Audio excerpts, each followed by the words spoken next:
let's talk about Zelda. Specifically, let's talk about Triforce Heroes. That's like the most recent game that's come out. Triforce Heroes came out a couple months ago.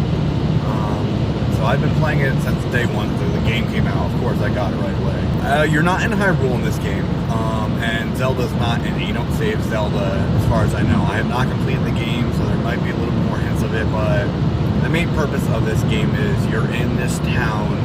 I forgot the name of it. Well, I'll post like right here or something like that if once I find the name. But your whole thing is that you're supposed to save Princess Styla's style. She's a beautiful princess in the game, and this evil comes in and takes over and takes her style away.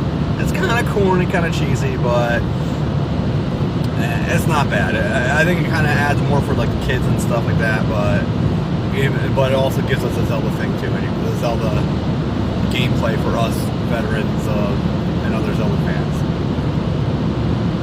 So she takes style away, and so she's like, you see her, she's just like all black. All you see is her face, but her whole body's just covered in she looks like she's like in a black jumpsuit kind of thing because her style's been taken away. So you're in there, and the king is looking for 3 knights, heroes to help defeat the evil.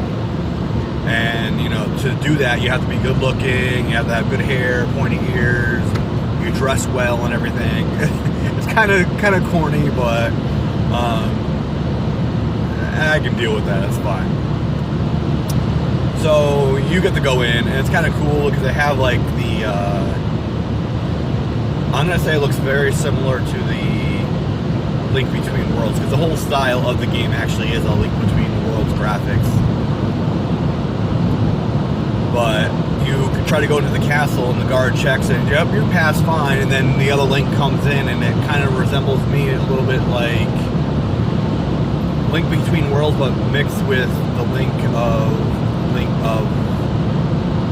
to the Past, which is all the same, the same areas.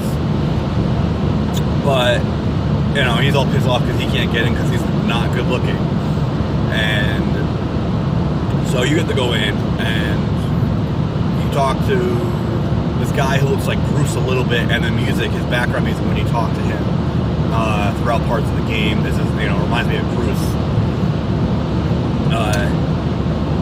You talk to him, and you talk to the king, and alright, so now you have to go through these little mini dungeons. So you can either play with 3 of your friends, or you can find 3 people online, or 2 other people, I should say, or you can go into the level 1 player area and play with these dummy doll things that you can switch between them all.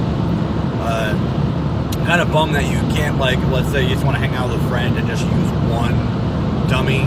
You can't. You either use 2 dummies, or you have to find 2 friends. It's a little bit of a bummer, but it's not bad. I mean, for right now, I haven't played with any friends. I usually play by myself. I played once online with some random people. But the dungeons are good. The dungeons are definitely Zelda dungeon, which is what I like about it. I like the gameplay about it. The storyline, the whole style thing is kind of stupid.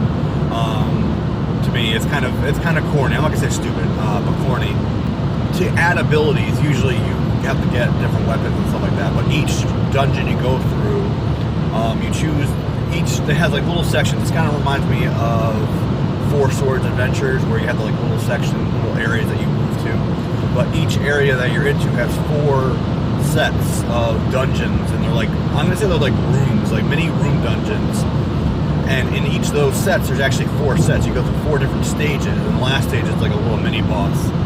To get your power-ups, though, usually each little stage, each section of each world, you get little weapons. They give you set weapons, so you don't get really power-ups from that. But how they incorporate powers into this game is because of it's a styling, fashion kind of style theme to the game.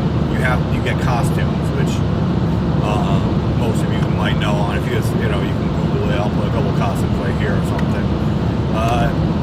They're kind of dopey. Some of them are cool. Like one, you can shoot 3 arrows at once when you have that costume. Right now I've been wearing Zelda's dress, but that's kind of weird because it's like a lot of them are girly dresses and stuff like that, and you're a boy, so. But like the one, like I said, the one I wear is the Zelda dress. I forgot the exact name of it. But you get, chances are you get more hearts. You're limited to I think like 8 or 9 hearts, and you get 3 fairies, so you get 3 tries. So if you fail, you don't start back all the way over, but you fail. If you fail at a stage, you have to start beginning of the back of that stage of that section of that world. Though to get these costumes, you have to get materials, and at the end of each material, you get after each set of stages, after you beat the final boss, you get to choose one of 3 treasure chests, and each treasure chest has a material in it. Don't know what one. Usually there's like 2 materials, and then there's one that's separate. It's kind of like a special material, and you get lucky. You get you get a chance and see which one you get. But you collect rubies and stuff like that, so you have to collect the materials to make the certain costumes. They tell you what materials you need and also how much it is to buy to make. You have to go to this lady, Madam. I forgot the name, but I'll post a picture and her name over here. Overall, I think the game is fun. You know, I'm a big Zelda fan, so I enjoy the Zelda aspects of the game. The dungeons are all Zelda themed, all the weapons, the controls are cool, you know. You don't need to get Pegasus boots. If you hold the R button, you get to run like with Pegasus boots on, so you automatically have it on. Would I recommend the game? Yeah, if you're a big Zelda fan, or if you want to try it, if you're new to it, I think it's a perfect little starter, because it's not a full-fledged Zelda game where you're running around in an overworld and stuff like that. But if you want to try the puzzles that are in the dungeons and stuff like that, you know, let's get a little taste of Zelda. That'd be perfect. Definitely a good time killer. I think the game was mainly because Zelda Wii U is coming out next year, and we've been waiting, and they've been kind of pushing back the game. So for this, I think they made this game, and they are coming out with the Hyrule Warriors Legends for the 3DS.